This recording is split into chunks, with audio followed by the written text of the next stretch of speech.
काँग्रेसचे ज्येष्ठ नेते आणि देशाचे माजी केंद्रीय गृहमंत्री शिवराज पाटील चाकूरकर यांचे लातूर इथे निधन झाले। ते 91 वर्षांचे होते। तर लातूर मधील देवघर या निवासस्थानी त्यांनी अखेरचा श्वास घेतला। त्यांच्या तब्येतीमधील दीर्घ आजारपणामुळे घरच्या वातावरणातच उपचार सुरू होते।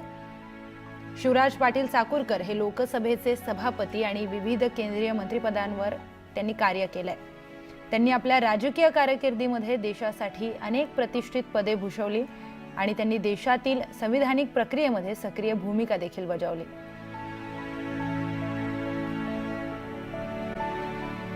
तर काल हिवाळी अधिवेशनामध्ये माजी मुख्यमंत्री उद्धव ठाकरे हे सहभागी झालेले आणि यावेळी उद्धव ठाकरेंनी महायुती सरकारवर घणाघाती टीका केली आहे। महायुतीतील कुरघोडींवरून ठाकरेंनी हल्लाबोल केलाय। कोण होतास तू, काय झालास तू, असं म्हणत उद्धव ठाकरेंनी मुख्यमंत्र्यांवर निशाणा सोडलाय। मित्र मित्र म्हणत एकमेकांवर धाडी टाकत आहेत, एकमेकांचे पैसे हे उघडकीस आणले जात आहेत, अशी टीकाही ठाकरेंनी केली आहे। त्यांच्या टीकेला सत्ताधाऱ्यांनी देखील प्रत्युत्तर दिलंय।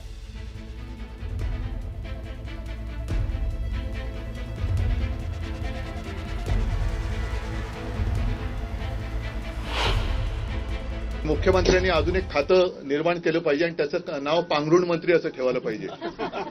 म्हणजे जे बाकीचे जे मंत्री आहेत ते हातपाय पांघरुण बघून हातपाय तरी पसरतील आणि मुख्यमंत्री बसलेत पांघरुण घालायला। मुख्यमंत्र्यांनी पांघरुण खातं हे तयार करावं आणि स्वतः त्याचं चार्ज घ्यावा, कारण त्यांच्याकडे म्हणजे मला मुख्यमंत्र्यांची दया होते की कोण होतास तू, काय झालास तू, एवढे सगळे भ्रष्टाचाराने जवळ घेतलंस तू, स्वतःच्या पांघरुणात घेतलंस तू, काय होतास तू, काय झालास तू।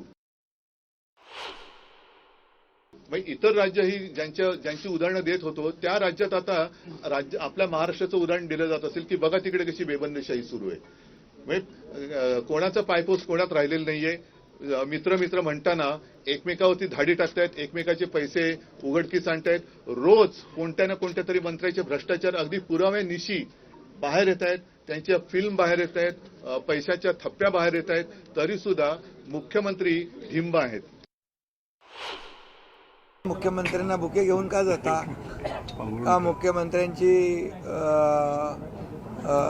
वारंवार भेट घेता, एकीकडे टीका करायची आणि दुसरीकडे नाही, एकीकडे गोडवे गायचे आणि दुसरीकडे टीका करायची, ही दुटप्पी भूमिका आहे। मुख्यमंत्र्याच्या खुर्चीसाठी आणि या मुख्यमंत्री पदासाठी ज्यांनी स्वतःचं, मी असं म्हणेन, ते पांघरून म्हणाले तर मी म्हणतो की पाय पुसणं करून घेतलं, त्यांनी काय मुख्यमंत्र्यांवर टीका करायचा अधिकार आहे?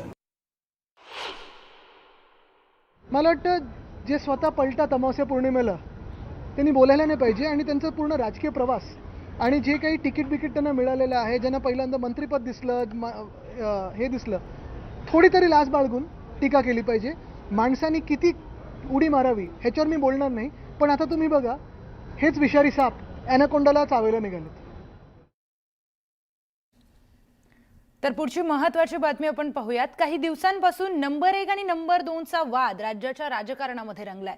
आता विरोधी पक्षनेते पदाचा मुद्दा 1 नंबर आणि 2 नंबरवर येऊन ठेपलाय। विरोधी पक्षनेते पदाचा निर्णय न झाल्याने उद्धव ठाकरेंनी उपमुख्यमंत्री एकनाथ शिंदेंना डिवचण्याचा प्रयत्न केलाय।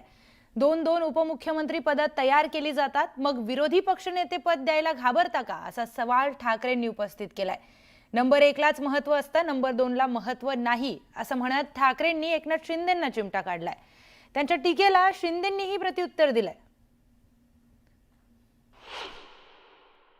एवढं सगळं मजबूत सरकार आहे, किती 200च्या वरती जागा निवडून आलेल्या आहेत, केंद्र सरकारचा मोठा आशीर्वाद तुमच्यावरती आहे। एवढं असल्यानंतर विरोधी पक्षनेते पदाला तुम्ही घाबरताय का? आणि जर विरोधी पक्षनेते पदासाठी नियम लावणार असाल तर उपमुख्यमंत्री ही असंविधानिक पदं ही रद्द केली गेली पाहिजेत। ते सुद्धा जी काय त्यांच्याकडे खाती असतील त्या खात्याप्रमाणेच ते मंत्री ओळखले गेले पाहिजेत, कारण भाजपच्याच लोकांनी सांगितले की नंबर 1लाच महत्व असतं, 2 आणि 3ला काही महत्व नसतं। त्याच्यामुळे ते बिन नंबराचे जे मंत्री आहेत त्यांचं काही महत्व नाही महाराष्ट्रात।